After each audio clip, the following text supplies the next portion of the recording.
Assalamualaikum warahmatullahi wabarakatuh. Salam dan bahagia. Perkenalkan, saya Tarwiyatul Laila dari SMA Plus Al-Kautsar Kabupaten Pamekasan, calon guru penggerak angkatan 8. Kesempatan kali ini saya akan memaparkan tentang demonstrasi kontekstual pada modul 3.1, yaitu pengambilan keputusan yang didasarkan pada nilai-nilai kebajikan sebagai seorang pemimpin.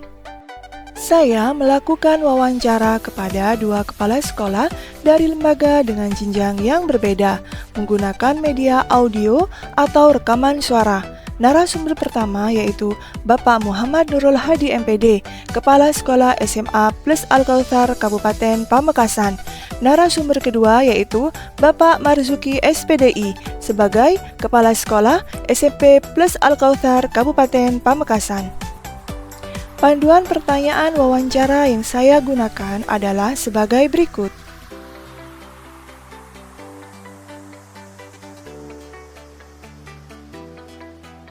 Wawancara pertama dilakukan pada Selasa 19 September 2023 dengan narasumber Bapak Muhammad Nurul Hadi MPD berlokasi di Ruang Guru SMA Plus Al-Kautsar Kabupaten Pamekasan. Assalamualaikum warahmatullahi wabarakatuh, Bapak Nurul. Waalaikumsalam warahmatullahi wabarakatuh. Terima kasih Pak Nurul atas waktunya untuk bisa meluangkan waktu bersama saya mengobrol-ngobrol pada hari ini, Pak. Izinkan saya untuk mengajukan beberapa pertanyaan buat Pak Nurul, Pak. Kira-kira Pak, bagaimana Anda itu dapat mengidentifikasi sebuah kasus yang terjadi di sekolah Bapak yang merupakan dilema etika atau bujukan moral, Pak? Dilema etika atau Bujukan moral, Pak. bujukan moral.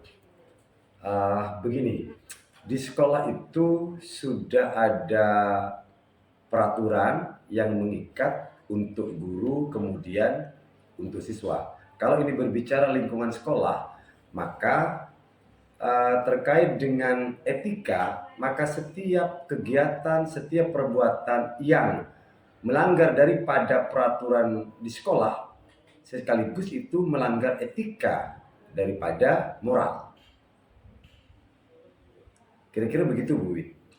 Oke, kira-kira Pak, selama ini bagaimana Bapak itu menjalankan sebuah keputusan di sekolah Bapak, khususnya pada kasus yang mengandung unsur di mana Bapak itu dihadapkan dalam mengambil kasus tersebut, jika saya mengambil sebuah keputusan A, maka itu benar. Kemudian jika kita mengambil keputusan B juga sama-sama benar atau sama-sama mengandung sebuah nilai-nilai kebajikan, Pak. Kira-kira bagaimana Bapak menjalankan keputusan tersebut, Pak? Tentu dari dua kasuistik itu kita kemudian mempertimbangkan seberapa besar dari dua itu kebaikannya. Kemudian dari kebaikan itu seberapa besar kemudian dari keduanya lebih bermanfaat bagi masyarakat lingkungan sekolah. Maka dari itu saya menggunakan skala prioritas, baru kemudian saya putuskan berdasarkan prioritas yang lebih tinggi, baik itu tingkat kebenarannya dan tingkat manfaatnya. Baik, jadi Bapak mempunyai sebuah skala prioritas tersendiri ya Pak ya? Betul, betul. Kemudian langkah-langkah atau prosedur seperti apa yang biasa Bapak lakukan selama ini Pak untuk mengambil sebuah keputusan yang Bapak utarakan tadi? Baik, setiap keputusan itu mesti ada beberapa dasar. Pertama adalah dasar daripada keadaan di lapangan. Kemudian dalam rangka memperbaiki, kita telaah, kita kaji, sehingga saya bisa mengambil langkah tertentu. Yang tentu langkah itu saya sudah plankan tidak hanya satu langkah. Untuk menjaga jika langkah satu ini salah, maka saya masih dengan langkah yang lain. Maka dari situ saya mengambil keputusan itu masih ada beberapa langkah berikutnya jika mengalami kebuntuan atau kegagalan. Maka tidak terjadi kesalahan dalam mengambil kebijakan. Oke, kemudian menurut Bapak hal-hal apa saja yang selama ini Bapak anggap efektif dalam mengambil sebuah keputusan dalam kasus-kasus yang seperti tadi Pak?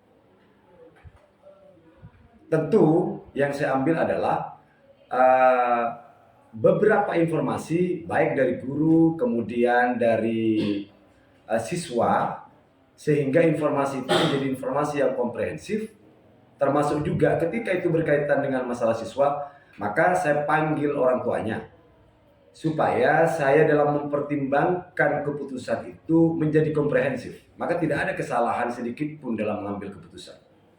Baik Bapak, kira-kira tantangan apa yang Bapak pernah alami dalam mengambil keputusan seperti tadi, Pak? Baik, kalau itu terkait guru, kadang-kadang situasi itu kita agak ewo-pakewo mengambil keputusan karena kita juga harus mempertimbangkan kepentingan-kepentingan guru yang lain. Kadang-kadang seperti itu. Jadi ada ewo-pakewo. Karena seakan-akan ketika saya mengambil keputusan agak keras, seakan-akan saya tidak menghormati senioritas, lama bekerja, dan lain sebagainya. Namun itu bukan menjadi persoalan, hanya menjadi pertimbangan supaya kita tidak salah mengambil keputusan. Jika kemudian itu terkait dengan siswa, maka pertimbangan yang mesti saya ambil adalah yang menjadi agak susah ketika siswa ini melakukan kesalahan. Jika kemudian saya berikan keputusan yang agak keras, tentu kemudian yang lain belum tentu semuanya sepakat dengan keputusan saya. Demikian ketika ini tidak kita beri punishment, maka juga akan membuat yang lain itu merasa bahwa ketika melakukan kesalahan tidak ada semacam hukuman atau kemudian perlakuan tertentu supaya siswa ini berubah. Dan ini menjadi persoalan karena bisa saja kesalahan yang sudah dilakukan siswa itu akan menjadi penyakit menular bagi yang lain. Baik Bapak, kemudian Bapak, apakah Bapak itu memiliki tata kala atau jadwal-jadwal tertentu dalam sebuah penyelesaian kasus seperti tadi? Atau apakah Bapak langsung menyelesaikan di tempat Pak? Atau jadwal-jadwal tertentu untuk menyelesaikan seperti prosedur atau apalah gitu Bapak? Tentu begini Bu, kasus itu bermacam-macam. Kalau berbicara kasus ini, misal kaitannya dengan urusan administrasi kelengkapan daripada siswa, tentu itu pasti saya pakai waktu-waktu jeda tertentu. Tetapi kalau kasuistiknya adalah kejadian di sekolah yang insidental, maka waktu itu juga kita akan menyelesaikan itu dengan baik. Jadi tergantung dari tingkat urgennya gitu Pak? Betul, betul. Baik, terima kasih Pak. Adakah seseorang atau faktor yang selama ini itu mempermudah atau membantu Bapak dalam menghadapi kasus-kasus dilema etika itu tadi Pak? Pasti ada Bu, artinya begini, tentu kasuistik itu tidak serta-merta kemudian saya langsung turun menangani, tetapi banyak guru di bagian tertentu seperti kesiswaan, kemudian kurikulum dan waka yang lain untuk ikut serta membantu melengkapkan informasi atau kemudian menanyakan informasi kepada siswa yang melakukan kesalahan, sehingga dari semua informasi itu baru saya putuskan bersama supaya tidak ada pihak yang dirugikan. Baik Bapak, dari semua hal yang Bapak tadi sampaikan, kira-kira pelajaran atau kesimpulan apa yang Bapak dapat ambil dari hal-hal tersebut Pak? Kesimpulannya begini, maka apapun kita, dari posisi apapun kita, dalam mengambil keputusan tentu tidak boleh gerusa-gerusu. Harus dengan pertimbangan yang baik, kemudian dengan informasi data yang lengkap, maka kita mengambil kebijakan yang mana kebijakan itu mampu diterima oleh semua pihak. Baik Bapak, terima kasih atas waktunya. Saya undur diri dulu Bapak. Wassalamualaikum warahmatullahi wabarakatuh. Waalaikumsalam warahmatullahi wabarakatuh. Terima kasih Bu Wiwit. Wawancara kedua dilakukan pada hari Rabu tanggal 20 September tahun 2023 bertempat di Ruang Kepala Sekolah SMP Plus Al-Kautsar dengan narasumber Bapak Marzuki SPDI. Assalamualaikum Bapak Marzuki. Waalaikumsalam. Terima kasih atas kesediaannya Bapak untuk bisa mengobrol bersama saya pada hari ini Pak. Siap, Bu. Ada hal yang ingin saya obrolkan dengan Bapak pada hari ini. Menurut Bapak, kira-kira bagaimana Bapak itu mengidentifikasi sebuah kasus itu dapat dikatakan dilema etika atau bujukan moral, Pak? Oke, sudah, Bu. Baik, terima kasih. Di dunia pendidikan itu pastinya akan mendapatkan beberapa kasus begitu ya, akan menemui beberapa masalah begitu terkait dengan apa tadi dialektika, Bu ya. Kita sebagai pengambil keputusan tentunya ketika ada kasus yang ketika diputuskan A benar atau diputuskan B benar, maka kita akan harus mengambil keputusan yang paling banyak positifnya begitu. Misalnya A yang paling banyak positifnya kepada siswa atau juga lembaga pendidikan, maka kita mengambil yang keputusan A begitu. Baik, jadi menurut Bapak lebih keberpihakan yang mana seperti itu Pak ya? Maka keputusan itu diambil seperti itu Pak. Ya.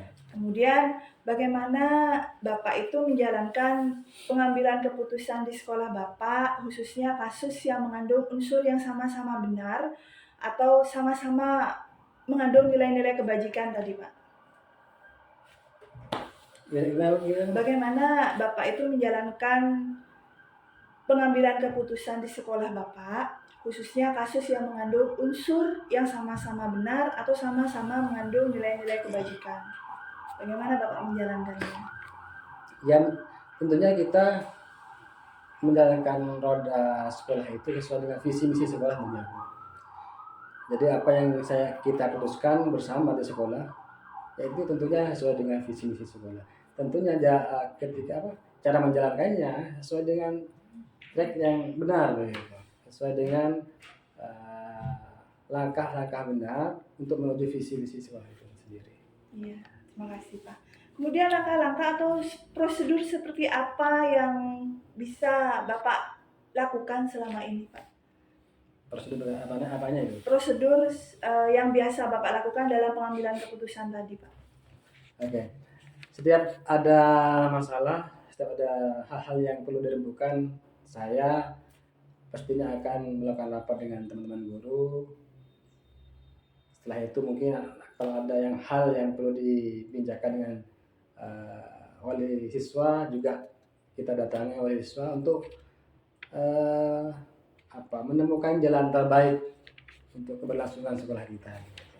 Jadi apapun keputusan sekolah, keputusan saya itu tentunya keputusan bersama. Baik, berarti Bapak mengutamakan kebersamaan dalam mengambil sebuah keputusan Pak ya.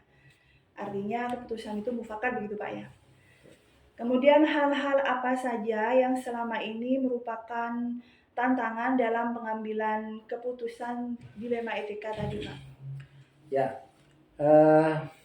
selama ini yang saya hadapi karena sekolah SMP ini kan berada di bawah naungan yayasan, tentunya ada hal-hal yang atau keputusan yang tidak sesuai dengan yayasan misalnya, atau sebaliknya keputusan sekolah tidak sesuai dengan keputusan yayasan gitu. Tapi karena kita hidup sekolah kita ada di bawah yayasan, tentunya kita mengikuti keputusan yayasan yang sebelumnya tentunya ada lobby atau ada musyawarah gitu untuk menemukan yang terbaik gitu. Jadi prosedurnya itu tetap secara prosedural keorganisasian gitu Pak ya. Apakah Bapak itu memiliki sebuah tata krama atau jadwal-jadwal tertentu dalam menyelesaikan kasus dilema etika yang pernah Bapak hadapi Pak?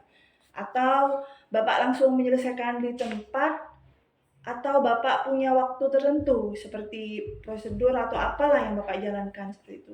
Ya, selama ini yang saya lakukan adalah memang ada waktu tertentu. Misalnya ketika menghadapi siswa A misalnya yang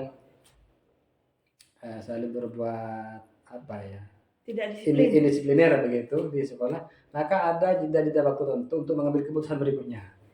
Jadi tidak ada jadwal-jadwalnya, jadwal Pak ya. untuk- Oke. Kemudian selama Bapak menjalankan tugas ini, kemudian Bapak mengambil sebuah keputusan, adakah seseorang atau faktor-faktor tertentu, Pak, yang selama ini mempermudah atau membantu Bapak dalam menyelesaikan sebuah kasus? Betul, pastinya ada. Karena ini kita organisasi, maka dalam organisasi itu tentunya ada orang yang membantu gitu ya, yang begitu guru dan yayasan itu sendiri. Ya, jadi saling kolaborasi gitu, Pak ya. Betul.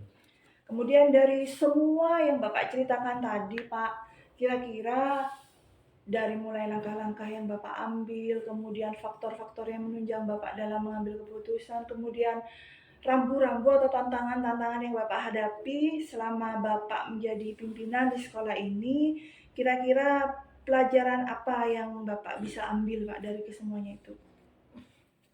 Ya, sebagai kepala sekolah tentunya yang diberikan tanggung jawab oleh yayasan untuk menjadi kepala sekolah tentunya mengajari saya untuk bijak dalam bertindak, bijak dalam mengambil keputusan. Kalau tidak ada tanggung jawab itu kan masalah pribadi misalnya, ya kita menyelesaikannya sesuai dengan keinginan saya kan begitu, sesuai dengan keinginan pribadi. Tapi karena ini yayasan, organisasi, maka menuntut saya untuk bijak menghadapi masalah itu. Baik, jadi bijak dalam mengambil keputusan ya, Pak ya. Oke. Ya berusaha bijak sih sebenarnya, meskipun ada keputusan yang mungkin dianggap tidak bijak. Karena setiap orang itu kan memandang sesuatu tuh dari sudut pandang masing-masing. Oke, terima kasih Bapak atas waktunya. Sama-sama, Saya Bu. ucapkan terima kasih yang sebanyak-banyaknya. Wassalamualaikum warahmatullahi wabarakatuh. Waalaikumsalam. Berikut adalah refleksi dari hasil wawancara yang sudah saya lakukan.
Terima kasih atas perhatiannya, semoga bermanfaat.